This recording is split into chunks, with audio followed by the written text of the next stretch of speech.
Race car driving provides us with the next success key. And that is simply because if you were to speak to any professional race car driver, one of the most important principles that they always talk about is the discipline of learning how to keep your eyes off the wall. The car tends to follow your eyes. And so when you start learning how to drive and ride cars, you're disciplined and taught and instructed and guided on the importance of recognizing that no matter what happens, even if when you're in a spin, perhaps when you're overtaking someone, when you're going through a bend, whatever happens, keep your eyes off the wall. Because if you don't, what tends to happen is the car follows your eyes. Now, traditionally, if you've ever perhaps been in a spin, you've been driving and for some reason your car skid or started to spin, it's very, very natural for you to focus on what you fear the most. Unfortunately, whatever you focus on tends to be attracted to you, or whatever you focus on, you tend to be attracted to. And so the success key we're going to be talking about in today's session is focus. I tend to use the acronym FOCUS to mean follow or flourish in one course of activity or action until you're successful. Flourish or focus on one course of action or activity until you're successful. Simply meaning forgetting the things to your left and forgetting the things to your right and staying almost obsessively concentrated on a task, on an activity, on a goal, on a mission, on a vision, perhaps even on a person. Whatever you focus on, you attract. The late Steve Jobs was one of the most remarkable minds of the 21st century. I read something that said that he was so obsessed about focus that regularly during the day he would walk up to his chief scientist, or chief technology officer I should say, and ask him the simple question: how many times have you said no today? That's powerful. Steve Jobs was all about recognizing the importance of staying focused on the vision. And he used to say that staying focused is not about saying yes to one particular activity or mission or vision. He said focus means saying no to all the other lovely and nice and beautiful and even some of them not too nice opportunities. That is where focus comes in.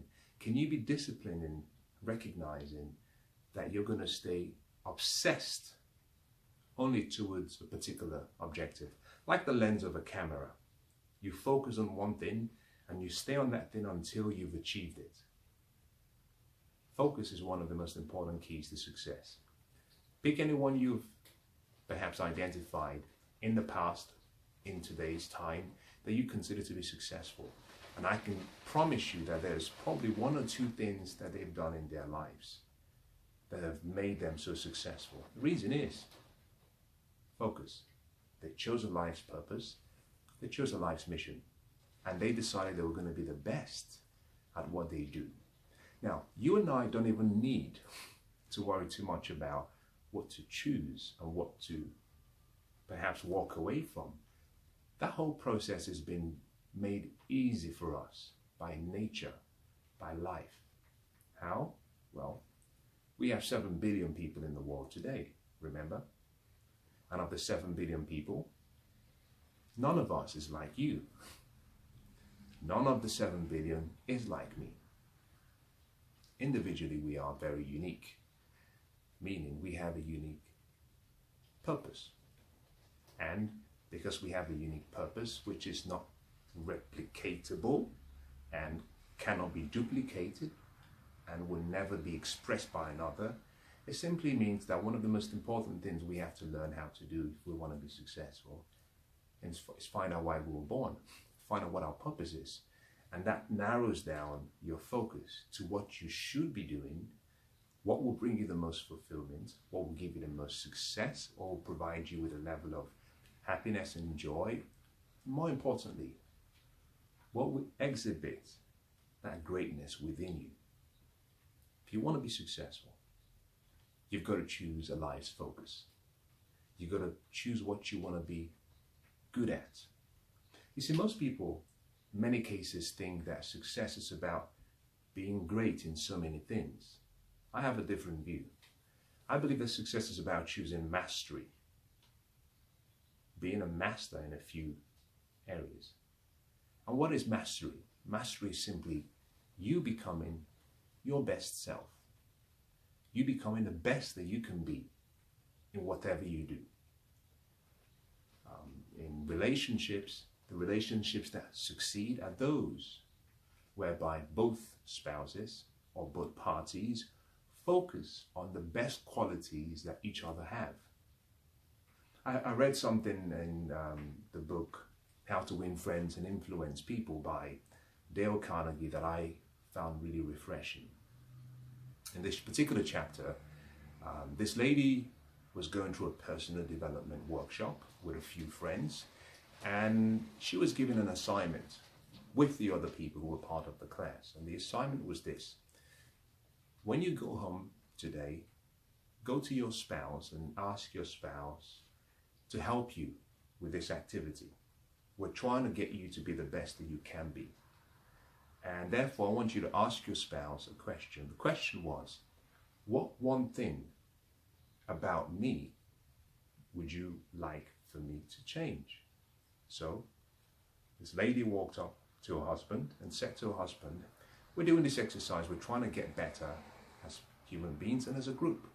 And I want to find out from you, what one thing about me would you want me to change?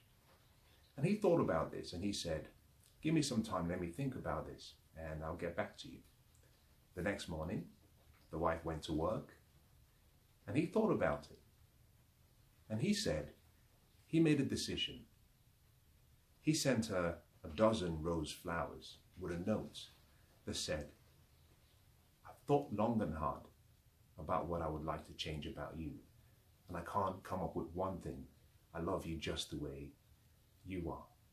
Very beautiful. Now, the point here was, of course, he could have focused on perhaps what she wasn't doing well, but he recognized the importance of focus. You see, the mind has two functions. The mind can maximize experiences or it can minimize experiences. Whatever you put in the mind, whatever you focus on, it gets maximized. It gets blown out of proportion.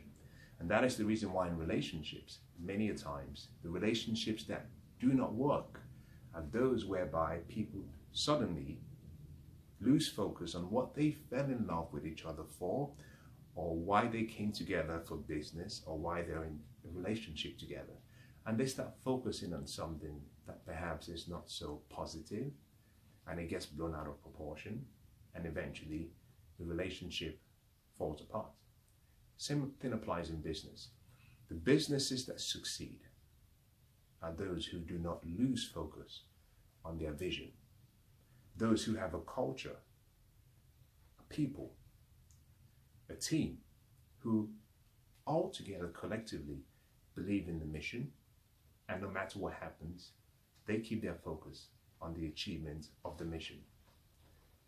Those who have the best health, those who have the best physique and fitness, are those who focus on the positives, who focus on the discipline, the sacrifice, the training on a daily basis. So success cannot be achieved. It cannot be achieved without understanding the discipline of focus. Whatever you focus on, you're going to feel. Whatever you feel, you're going to express through your body as actions. Whatever you do through actions repeatedly will become habitual. Your habits over a period of time will lead to what we call the formation of a new attitude, a new character, and ultimately will determine your results. So the quality of your results, and therefore the quality of your success, if you walk all the way backwards, depends on what you choose to focus on. Choose your focus and you choose your success.